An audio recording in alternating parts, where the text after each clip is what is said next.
জাকসুর vote গ্রহণ কাল। এদিকে রাকসু প্রার্থীদের প্রাথমিক তালিকা প্রকাশ হবে আজ। এই মুহূর্তে জাহাঙ্গীরনগর বিশ্ববিদ্যালয়ে আছেন সহকর্মী মাহাদি ইসলাম ধ্রুব এবং রাজশাহী বিশ্ববিদ্যালয়ে আছেন মওদুদ রানা। প্রথমেই যাচ্ছে ধ্রুবর কাছে। ধ্রুব, ডাকসু নির্বাচনের রেশ কাটতে না কাটতেই কিন্তু দুয়ারে কড়া নাড়ছে জাকসু নির্বাচন, অর্থাৎ ৩৩ বছর পর অনুষ্ঠিত হতে যাচ্ছে জাহাঙ্গীরনগর বিশ্ববিদ্যালয় কেন্দ্রীয় ছাত্র সংসদ নির্বাচন জাকসু। সেই নির্বাচনকে কেন্দ্র করে গোটা বিশ্ববিদ্যালয় এক ধরনের উৎসব উদ্দীপনা কাজ করছে শিক্ষার্থীদের মাঝে। সকলের মনে প্রত্যাশা কে হতে যাচ্ছে ৩৩ বছর পর জাহাঙ্গীরনগর বিশ্ববিদ্যালয়ের সেই ভিপি, সেই এজিএস। তো জাহাঙ্গীরনগর বিশ্ববিদ্যালয়ের এই ৩৩ বছর পর অনুষ্ঠিত হওয়া নির্বাচনকে কেন্দ্র করে কিন্তু শিক্ষার্থীদের মধ্যে ব্যাপক উদ্দীপনা কাজ করছে।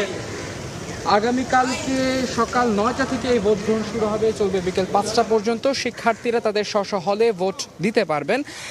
২১টি আবাসিক হলে শিক্ষার্থীরা তাদের ভোট দিবেন। এবারের নির্বাচনে প্রায় ১২,০০০-এরও অধিক প্রায় ১২,০০০ শিক্ষার্থী কিন্তু এবার অংশগ্রহণ করছেন এবং জাকসু নির্বাচনের ২৫টি পদে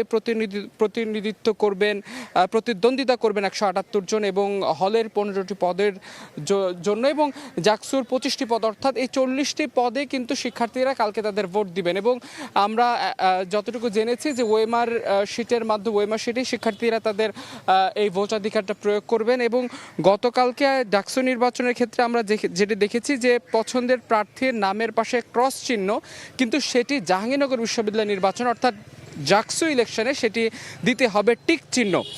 এবং জাহাঙ্গীরনগর বিশ্ববিদ্যালয়ে যে কয়টি প্যানেল রয়েছে, যারা স্বতন্ত্র রয়েছে, সবার মনে একই প্রত্যাশা যে কালকে সুষ্ঠু, স্বাভাবিক এবং নিরপেক্ষ একটি নির্বাচন হোক। তবে এখানে যারা প্রার্থী রয়েছে সেই প্রার্থীদের সঙ্গে কথা বলে আমরা যেটি বুঝলাম, তাদের যেটি একটি আক্ষেপ যে নির্বাচনের ভোট গ্রহণের সময় কিন্তু কোনো পোলিং এজেন্ট কিন্তু সেখানে থাকছে না এবং পোলিং এজেন্ট না থাকার কারণে কিন্তু তাদের মনে এক ধরনের শঙ্কার সৃষ্টি হচ্ছে। এই বিষয়ে কিন্তু নির্বাচন কমিশনের তাদের মতামত দিয়েছেন যে জাহাঙ্গীরনগর নিয়ম অনুযায়ী এই পোলিং এজেন্ট রাখার নিয়ম নেই। তবে এই জাকসু নির্বাচনের মাধ্যমে যারা নির্বাচিত হবেন তারা পরবর্তীতে এই বিষয়টি বিবেচনা করবেন। তো এই ছিল জাকসু নির্বাচনের সবশেষ খবরাখবর। আমরা চলে যাব রাজশাহীতে, সেখানে রয়েছেন সহকর্মী মওদুদ রানা। মওদুদ রানা জানাবেন রাজশাহী বিশ্ববিদ্যালয় কেন্দ্রীয় সংসদের সবশেষ।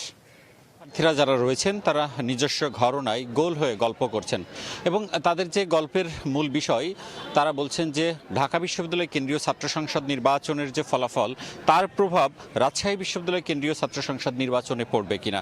অন্যদিকে প্রার্থীরা বলছেন তারা যে এখন পর্যন্ত জোট করেছেন বা প্যানেলভুক্ত হয়েছেন, ঢাকা বিশ্ববিদ্যালয় কেন্দ্রীয় ছাত্র সংসদ নির্বাচনের যে প্রভাব, সেই প্রভাবে তারা তাদের জোটকে বড় করবেন কিনা, নাকি তাদের অনেকগুলো জোট এক করবেন। আসলে এই আলাপ আলোচনাগুলোই আজকে রাজশাহী বিশ্ববিদ্যালয়ে সারা দিনভর হচ্ছে এবং শুধু আমি যেখানে রয়েছি পরিবহন মার্কেট নই, পুরো রাজশাহী বিশ্ববিদ্যালয় এই আলোচনায় মত্ত।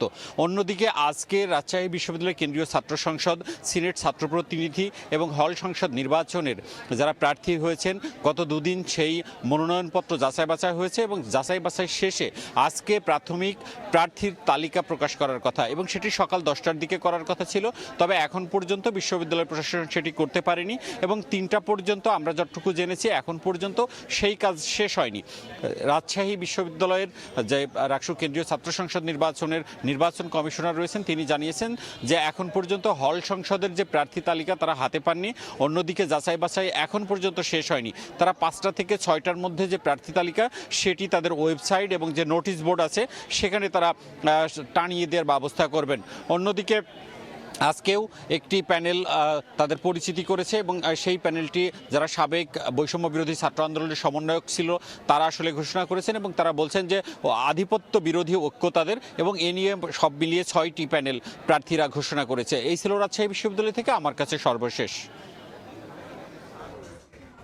জাকসু এবং রাকসু নির্বাচনের খবরাখবর জানাচ্ছিলেন সহকর্মী মাহাদি ইসলাম ধ্রুব এবং মওদুদ রানা।